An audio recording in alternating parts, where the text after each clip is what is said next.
This week I'll be breaking down my drawing process for one of my artworks.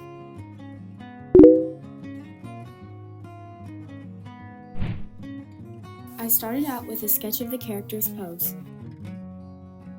The idea for this illustration was that it's raining outside, so this girl and her dog decided to stay inside for the day.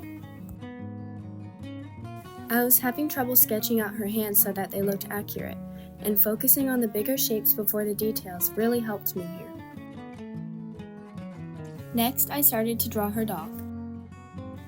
The puppy accidentally ended up looking a lot like my own dog, who is a 6-month-old golden doodle. My idea was for the dog to be sleeping in the girl's lap. For this, I found several photos to help.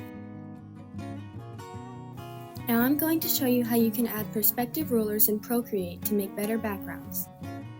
Click on the tool icon at the top left of your screen. Then, in the Canvas section, turn on the Drawing Guide. After clicking Edit Drawing Guide, change the mode to Perspective. You can then click anywhere on your screen to add vanishing points.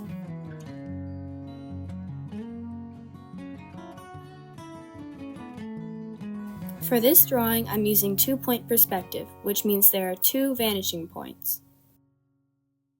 I followed the perspective lines so that I could draw accurate perspective for the background. I enjoy using various background elements to create a story, although this time I was not fully able to add as many details as I usually do.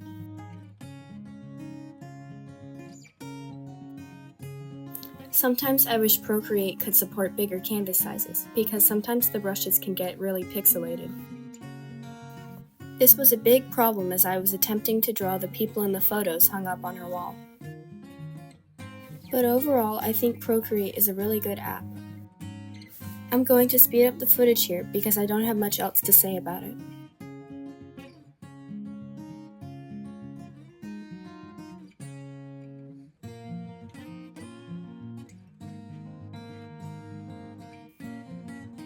At this point, I began to add the details of the character, such as her facial features, her clothing, and her hair. I used the 6B pencil in the sketching section for the majority of this video because it adds a textured look that I love. I gave her warm, comfortable clothing as well. Mostly, I just outlined the sketch for this part, but I kept in mind that her clothes are more loose and shouldn't look tight on the body. I'm not fantastic at drawing clothing folds, so it's something I should probably do some studies on soon. Let me know in the comments if you want to see me make a video about that. I also decided to give her fluffy slippers instead of regular shoes or just bare feet. I thought it added to the calm mood I wanted this illustration to give. Originally, I wanted to define the back of her hand with knuckles, but later altered it because I realized it looked a little off. I gave the girl small traits that resembled the puppy in her lap. This was mostly done in the strands sticking out of her hair. Before I continue to talk about the speed paint, I want to thank everybody that made this video possible. One of these people is 𝐴𝑛𝑦𝑎𝑟𝑎, who helped me create many of the branding aspects of this channel. I am forever grateful to all of you for the support you've given me throughout my art journey. And now I'm simply defining the lines more clearly, as well as going back to areas that I feel need work.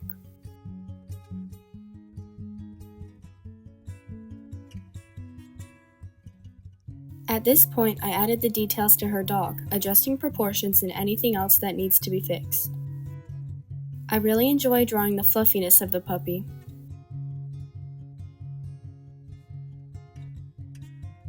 And now that I've gone over the details in the character and the dog, it's time to do the same for the background. The next part is just me going over the sketches for the line art, so I'm going to speed the footage up and just let you watch.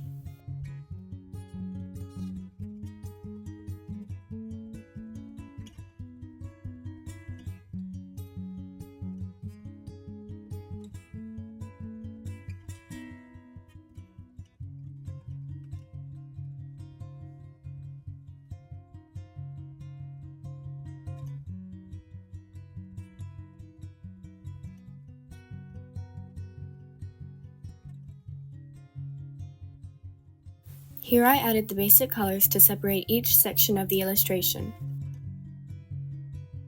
This means I made certain areas darker and more saturated than others so that it could further define the depth of it. I will later add the base colors and then put overlay on top of it all with the same colors I'm using currently. I want the blue tones from the window to add a subtle rim lighting to the side of everything that is closest to the window. I also planned for the shadows to be somewhat purplish to help push the main color scheme I established with these colors. Using the smudge tool can help blend out some harsh shading or differences in color. However, you need to be careful when doing this because some areas look better if they're more harsh. Overusing the smudge tool can sometimes make your art look sort of mushy. I always make the focal point slightly lighter than the rest to draw the viewer's eye where I want it.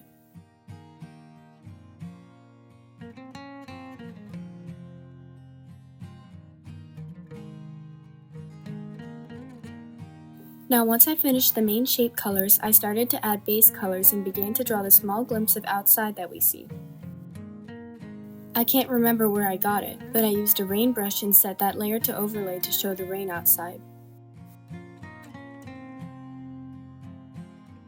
After that, I filled in the base colors. I'll just let you watch this part.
I then created a new layer clipped to the line art and I changed the colors to darkened versions of the base colors to make the illustration as a whole more cohesive and more subtle. An artist that I follow pointed out once in a book that changing the line art colors this way can give the art a more realistic look. Now I'm speeding up the footage again so I can get to the parts where I have stuff to talk about. Now as you can see, I began to further define the shadows and the highlights, keeping in mind my light source and the colors I want them to have. For this scene, I wanted the shadows to be more on the purple side, and for the highlights to be more blue. I used layer modes such as multiply, overlay, and add or add glow for this. Then I toned it down a bit by lowering the opacity.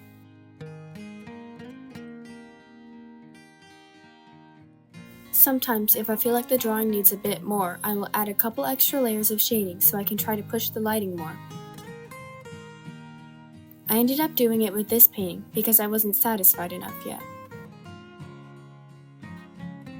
I also used the smudge tool in order to smooth out some of the shading areas where I felt it was needed. I find that a good way to make the shading look good is to make the edges of the shading darkest and the middle areas lighter. I started to do that here. After I had done that, I felt like my art needed some warm colors, so I used an orange color on a layer set to add in order to include some warm highlights.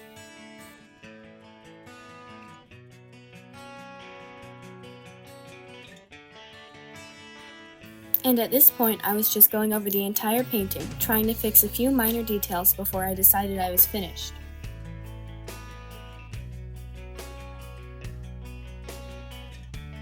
And here is the finished result. Before I end, I want to say Happy New Year. I know I'm a bit late, but I still wanted to say something. Also, don't forget to subscribe for more content like this. And feel free to comment if you have any questions about my art or about future content. I respond to most of the comments I receive. Anyway, I'll see you in the next week's video. Bye!